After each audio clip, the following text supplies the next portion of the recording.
ఒక నూతన కార్యంగా బాప్తిస్మం తీసుకోవడానికి, దేవుని యొక్క రక్షణలో అడుగు పెట్టడానికి, అలాగే ఒక దేవుని యొక్క ప్రేరేపణతో సంతోష్ బెన్నయ్య అనే ఒక నామకరణం చేయడానికి, మరి ఈ బర్త్డే సంతోష్ జీవితంలో మరొక నూతనమైన దయా కిరీటం. హల్లెలూయా.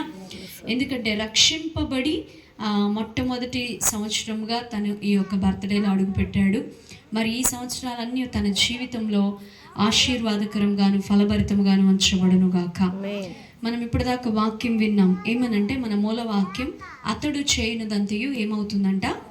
సఫలమవుతుంది. ఎప్పుడు సఫలమవుతుంది అని అంటే గనక వాక్యము చదివినప్పుడు, వాక్యము ధ్యానించినప్పుడు, వాక్యము మనం వినినప్పుడు, వాక్యాన్ని మనం అంగీకరించినప్పుడు, వాక్యానుసారంగా మనము బ్రతికినప్పుడు.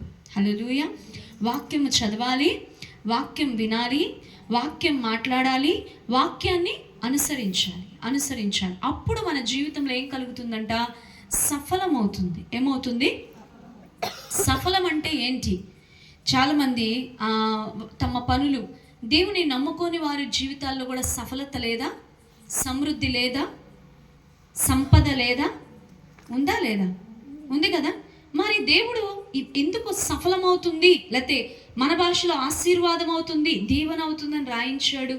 ఏంటి అని అంటే నిజమైన ఆశీర్వాదం, నిజమైన సఫలీకృతం ఏంటి అంటే బైబిల్లో ఒక ఎగ్జాంపుల్ దేవుడు రాయించాడు. ఏమనంటే, ఇదిగో నా పంట చాలా బాగా పండింది, అది విస్తారంగా చేతికి వస్తుంది, కొట్లను విప్పి పెద్ద పెద్ద వాటిని కట్టండి, ఎందుకనగా నా యొక్క పంట 7 యొక్క సంవత్సరాలు కూర్చొని తినొచ్చు. అలాంటి ఒక సమృద్ధి, దీవెన, సఫలం అంటే నా పంట సఫలమైంది అని చెప్పి సంతోషించినప్పుడు దేవుడు, లేదా ఆ యొక్క జ్ఞానం ఎరిగిన వారి మాట అంటారు కదా, సరే నీ ప్రాణానికి కావాల్సిన, శరీరానికి కావాల్సిన 7 సంవత్సరాల సంపదతో, కొట్లతో నువ్వు నింపబడ్డావు, కానీ నీ ఆయుష్ ఈ రాత్రితోనే పూర్తవుతుంది.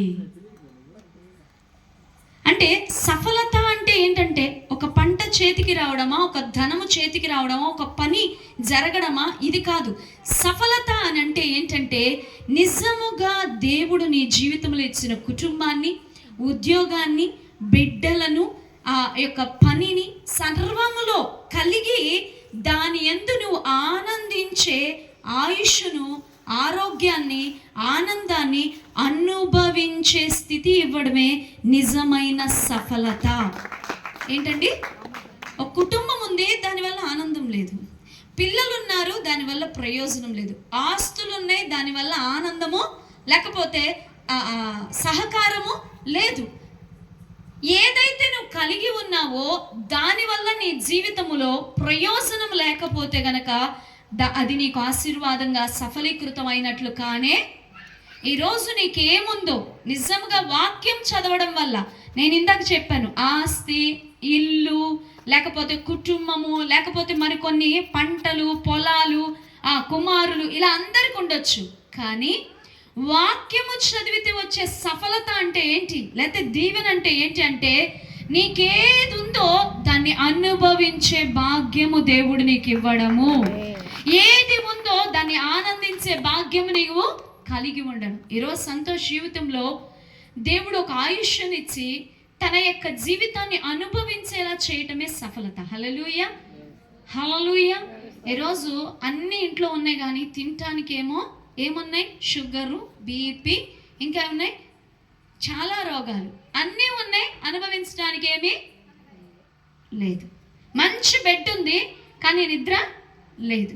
అన్నీ ఉన్నాయి, కానీ ఆనందము లేదు. అందమైన భార్య ఉంది, కానీ ఆమెలో ప్రేమ, సంపాదించే భర్త ఉన్నాడు, కానీ అతనికి నా పట్ల బాధ్యత లేకపోతే ఆ స్త్రీ, ఆ పురుషుడు, ఆ జీవితం, ఆ కుటుంబం ఈరోజు నిరాశతో అనేకులు ఓటమి ప్రపంచాన్ని చూస్తున్నారు. ఎక్కడెక్కడో వెతుకుతున్నారు ఆనందాన్ని, దీవెనను, సంతోషాన్ని. ఎన్ని వెళ్తున్నారు? మాల్స్ వెళ్తున్నారు, విస్తారమైన బట్టలు కొంటున్నారు, విస్తారమైన డబ్బు సంపాదిస్తున్నారు, విస్తారమైన వాటిని అనుభవిస్తున్నారు, కోరింది తింటున్నారు. కానీ ఏ మనిషినైనా తట్టి నిజంగా నువ్వు నీ పనిలో నీ జీవితాన్ని అనుభవిస్తున్నావా అంటే అంతా అయిపోయాక శూన్యంగా ఉంది అని చెప్తున్నారు. ఎందుకని అంటే వారు తినే దానిలో వారికి ఆనందము కలగటం లేదు. వారు ఏది కూడా అనుభవించలేకపోతున్నారు. ఏం చేయలేకపోతున్నారు? వాక్యము చదవడం వల్ల నీకేం కలుగుతుంది అంటే, నీవు కలిగిన దాన్ని అనుభవించే శక్తితో దేవుడు నిన్ను నింపుతాడు.